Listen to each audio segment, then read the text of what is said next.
They say comfort is the enemy of passion, but I never believed that until I woke up one morning and realized my marriage had become exactly that: comfortable, quiet, uneventful.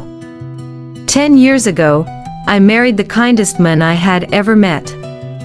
David was thoughtful, dependable, and never raised his voice at me once. Our life together was steady, a slow dance of routines. He would brew me coffee every morning, text me sweet notes during lunch breaks, and always make time to ask about my day. And for years, I thought this was enough. But somewhere along the line, the spark between us flickered out like a candle running low on oxygen. I didn't even notice it going out until I found myself craving something I couldn't name. I wasn't looking for trouble. I wasn't out searching for love or lust. I was just existing. And then came Ethan. Ethan was the opposite of David. He was intense, sharp-witted, a little arrogant, and completely unpredictable. We worked in the same department, and although we didn't talk much at first, there was always something about the way he looked at me that felt different. Like he saw through the layers I wore every day: the wife, the professional, the quiet one, and found the part of me that still wanted to be seen as more than just a role. It began with fleeting glances and long silences charged with energy. One evening, after a late meeting, he offered to walk me to my car. The conversation was light but full of tension. When he brushed his hand against mine, I didn't pull away. I told myself it was innocent, that nothing would come of it. But the truth is, I didn't want to let go. That one touch opened a door I thought I had locked forever. The first time we crossed the line, it was in a hotel room a few blocks from our office. I remember standing in front of the mirror afterwards, lipstick smudged, blouse unbuttoned, stomach in knots. Guilt wrapped around my throat like a scarf pulled too tight. But even then, I couldn't deny how alive I felt. It was like being thrown into a storm after standing in the same patch of sunshine for a decade. Ethan made me feel like a woman again, not just someone's wife. I kept waiting for the guilt to override the thrill, but it never did. Instead, the two danced together, creating an intoxicating cocktail of shame and desire. I went home that night and kissed David on the cheek like nothing had happened. He smiled at me, and something inside me cracked. The affair didn't stop. It deepened. Our encounters became more frequent, more dangerous. Lunchtime meetings in parking lots, after-hours rendezvous in empty conference rooms, even out-of-town conferences where we shared rooms under fake names.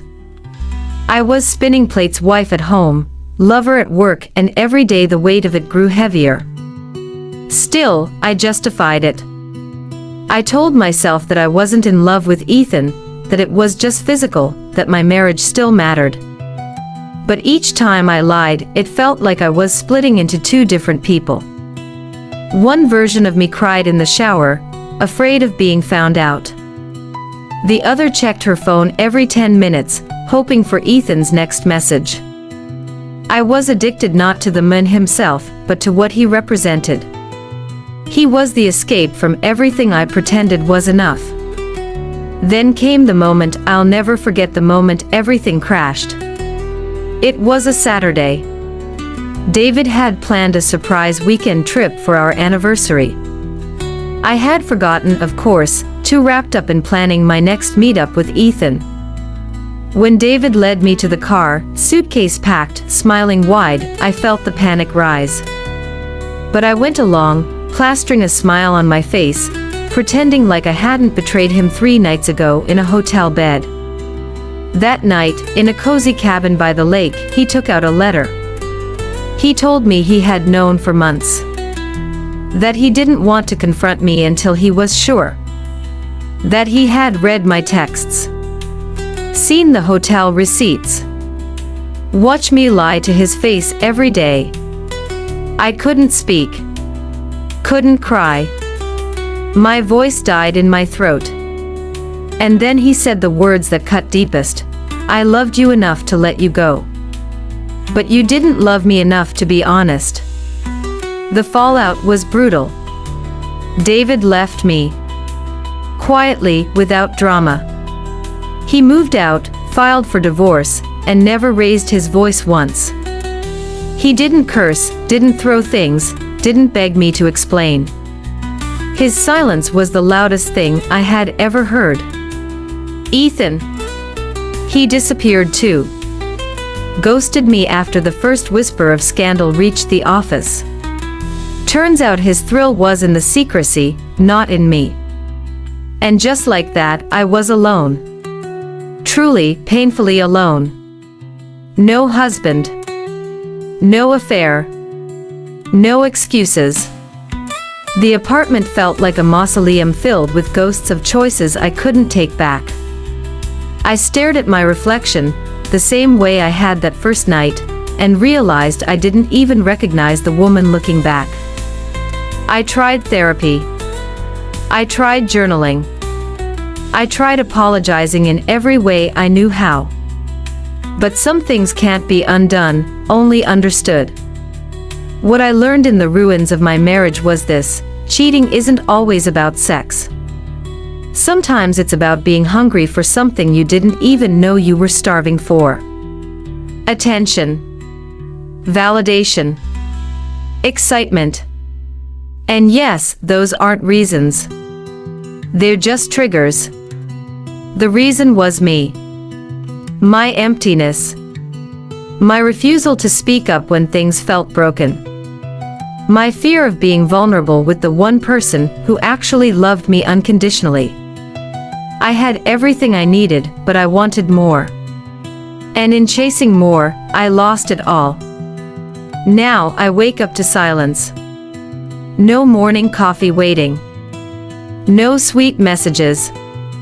No stolen glances or secret kisses. Just me. And maybe that's what I need. To sit with my decisions. To own them fully. I don't tell this story for pity or even forgiveness. I tell it because there are others like me, women who think love is enough to keep everything from falling apart. It's not. Love is work. Love is honesty. Love is choosing your partner every day, even when it's boring, even when it's hard. I didn't choose. And now, I live with the cost. Maybe one day, I'll find someone new. Maybe not. But for now, I'm rebuilding.